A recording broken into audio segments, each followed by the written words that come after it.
Elle cache à son mari qu'elle a gagné 200 millions et commence une double vie. Il faisait chaud ce jour-là à Lagos, et le soleil tapait durement sur les toits en tôle ondulée du quartier d'Aja.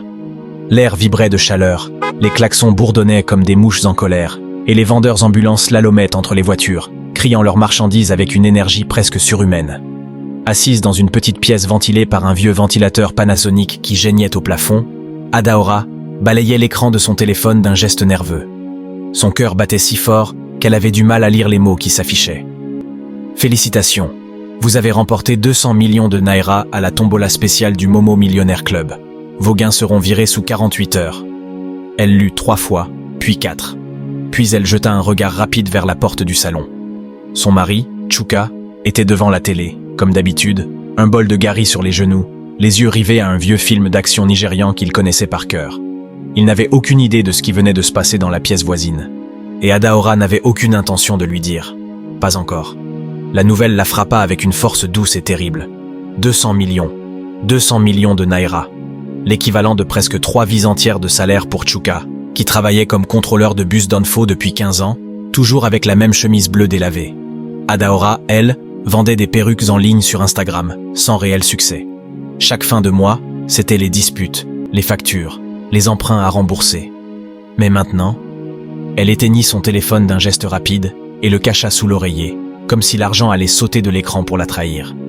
Elle se leva, alla dans la cuisine, versa de l'eau dans un bol et commença à éplucher des plantains pour le dîner. Mais sa main tremblait. Chaque coup de couteau dans la peau du fruit lui rappelait le chiffre qui bourdonnait dans sa tête. 200 millions. Cette nuit-là, elle ne dormit presque pas.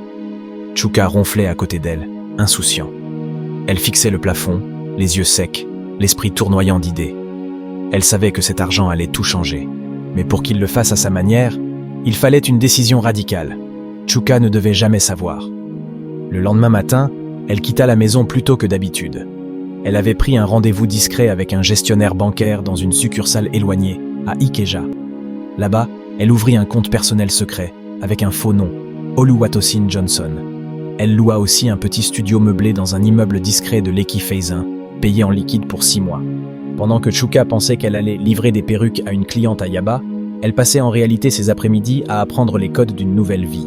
Elle regardait des vidéos sur l'investissement, prenait des cours d'anglais d'affaires en ligne, faisait appel à un conseiller fiscal et engagea même une styliste personnelle. En moins de 2 mois, elle s'était transformée, plus sûre d'elle, plus élégante et plus silencieuse. À la maison, rien ne changeait vraiment. Elle cuisinait encore, s'occupait des lessives, riait aux blagues de Chuka. Mais quelque chose avait changé dans son regard. Elle n'était plus exactement là. Son esprit était ailleurs, dans un penthouse en construction à Banana Island, ou dans un compte bancaire en Suisse qu'elle projetait d'ouvrir via un intermédiaire. Un jour, elle engagea un détective privé. Pas pour surveiller Chuka, non. Pour s'assurer que lui ne la surveillait pas. Et pourtant, elle savait que tôt ou tard, les mensonges allaient commencer à se bousculer. Un vendredi soir, alors qu'elle rentrait tard d'un dîner d'affaires avec un jeune promoteur immobilier à Victoria Island, dans sa tenue de Madame Johnson, elle trouva Chuka dans le salon, immobile. La télé était allumée, mais il ne la regardait pas. Il tenait son téléphone, le vieux téléphone qu'elle avait oublié de jeter. Celui où les premières alertes de son virement de 200 millions avaient été reçues. Il l'avait trouvé sous un tas de linge sale. Et il avait vu tout. Il ne dit rien pendant une longue minute. Puis, calmement, il demanda « Ada, c'est quoi ça ?» Elle regarda. Et pour la première fois en 2 mois, elle sentit la panique l'envahir. Mais elle n'allait pas flancher. « Chuka, je peux tout expliquer. » Il éclata de rire. Un rire amer. « Expliquer quoi ? Que tu es devenu millionnaire et tu me nourris encore du gari comme si on vivait à l'orphelinat ?» Elle s'approcha. « C'est compliqué. » Mais avant qu'elle ne puisse finir sa phrase, il lança le téléphone sur le canapé, se leva et sortit sans un mot. Le cœur battant, Adaora se laissa tomber sur le sol. Elle avait toujours su que ce moment viendrait, mais elle ne pensait pas qu'il ferait aussi mal. Et ce n'était que le début. Chuka ne rentra pas cette nuit-là. Elle resta des heures et des heures au salon finissant par dormir. À midi, elle fut réveillée par la sonnette. Elle se leva brusquement, le cœur battant. Elle pensa que c'était peut-être lui. Elle courut ouvrir. Mais ce n'était pas Chuka. C'était Chioma, la sœur cadette de Chuka, toujours le nez dans les affaires des autres. « Adaora, où est mon frère ?» demanda-t-elle d'un ton sec, sans même saluer. Adaora essaya de garder contenance. Il est sorti hier soir. Je ne sais pas où il est allé. Chioma croisa les bras, la regardant de haut en bas. Tu ne sais pas? Tu ne sais pas qu'il a vu les alertes bancaires sur ton vieux téléphone? Tu croyais qu'il n'allait jamais fouiller? Adaora sentit sa gorge se nouer. Elle ne répondit pas. Chioma entra sans y être invitée, jeta un regard autour du salon, puis tourna ses yeux vers elle, perçant. Donc tu caches 200 millions à ton propre mari? Ma sœur, tu as le diable dans le cœur. Ce n'est pas ce que tu crois. Toi-même tu crois quoi? Que tu peux cacher une montagne sous une serviette? Le jour où ton mari t'a rencontré, tu vendais les mèches au marché d'Oshodi avec un sac en nylon. Et maintenant tu fais la grande dame, tu vis en cachette, tu deviens étrangère dans ta propre maison. Adaora laissa tomber sa tête. Elle ne pouvait pas répondre. Ce n'était plus seulement une affaire d'argent. C'était une guerre de dignité, de pouvoir, de loyauté. Mais Chioma n'en avait pas fini. Laisse-moi te dire la vérité. Chuka est allé dormir chez ma mère. Il ne veut plus te voir.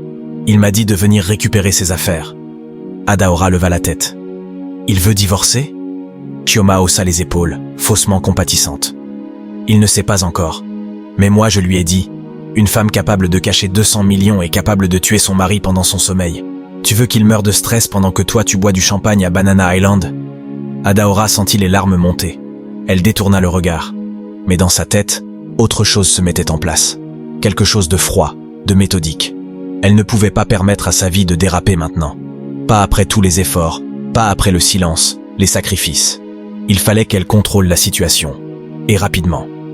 Quand Chioma partit, avec un sac de vêtements de Chuka à la main, Adaora alla directement dans sa chambre. Elle prit un petit carnet rouge, qu'elle avait caché derrière une pile de livres religieux. À l'intérieur, des notes griffonnées, des plans, des contacts. Elle envoya un message à une femme nommée Madame Ronk, une ex-avocate devenue conseillère d'affaires très discrète. Besoin d'un rendez-vous aujourd'hui. Urgent. Problème conjugal. Quelques heures plus tard, dans un petit bureau discret à Ikoyi, Adaora racontait tout à Madame Ronke. Le gain, le secret, la double vie, et maintenant la menace de Chuka. Ronke l'écouta attentivement, les doigts croisés sous le menton. Puis elle parla, d'une voix posée. Ce que tu as fait n'est pas illégal. Moralement discutable? Oui. Mais tu n'as signé aucun contrat disant que ton mari a droit à ton argent. Mais s'il demande le divorce? Il peut me prendre la moitié? Ronke secoua la tête. Pas sans preuve que vous avez bâti cet argent ensemble. Et s'il te menace ou tente de te faire chanter, on le retourne contre lui. Adaora respira plus calmement. Mais une pensée la hanta.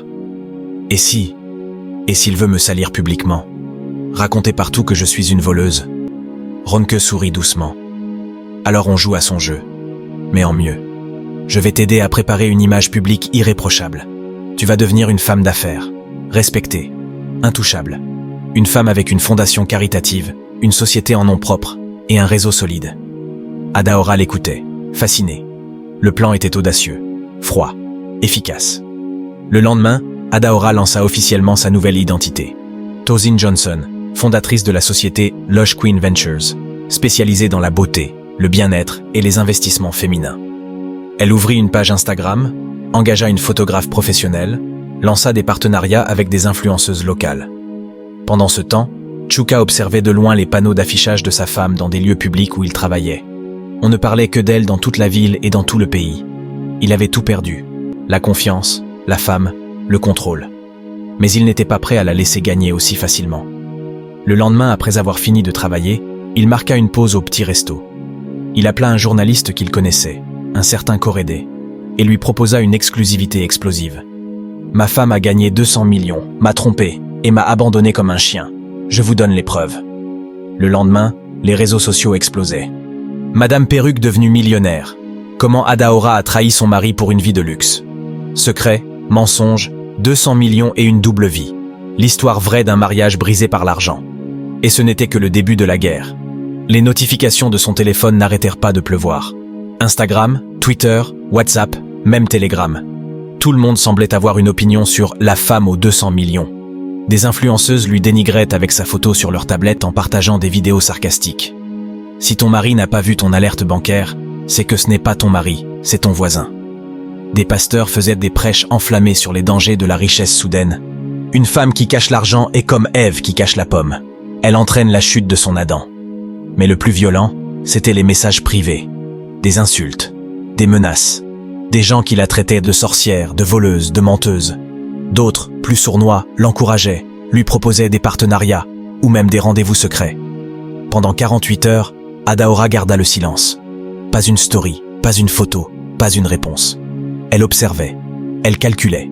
Puis, un samedi soir, elle lança une vidéo en direct sur Instagram, maquillée avec soin, assise dans un décor minimaliste, vêtue d'un boubou ivoire et or, la voix calme mais ferme. « Bonsoir à tous. Oui, je suis Adaora, aussi connue comme Tosin Johnson. Je n'ai pas l'habitude de parler de ma vie privée en public, mais aujourd'hui, je vais dire ma vérité. » La vidéo dure 18 minutes. Elle raconta tout, mais à sa manière. Elle parla de pauvreté, de résilience, d'un mari absent émotionnellement, d'un foyer où elle portait tout sur ses épaules, seule. Elle expliqua que quand elle avait gagné les 200 millions, elle avait eu peur. Peur que l'homme qui partageait sa vie la détruise avec sa jalousie, ou utilise cet argent pour ses propres ambitions. Peur qu'il ne la voie plus jamais comme une femme, mais comme un portefeuille. On pense qu'une femme doit toujours tout dire à son mari. Mais combien de maris disent tout à leur femme? J'ai choisi de protéger ma vie, et aujourd'hui, je ne regrette pas. Elle termina avec un sourire doux. Je ne suis pas parfaite, mais je suis libre, et je suis prête à affronter les conséquences. La vidéo fit exploser les vues. 2,7 millions de visionnages en moins de 24 heures. Des femmes en masse inondèrent les commentaires. Queen. Elle a dit sa vérité.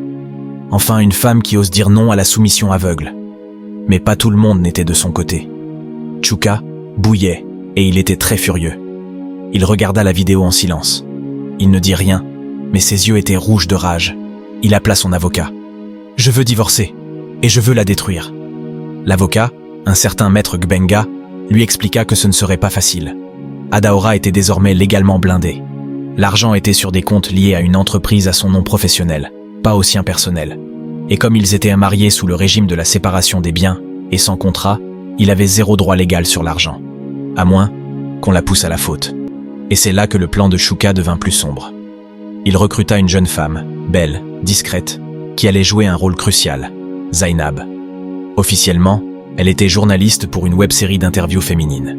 Officieusement, elle était chargée de piéger Adaora, la séduire, la filmer, la compromettre. Un scandale sexuel, une relation interdite, une preuve d'infidélité.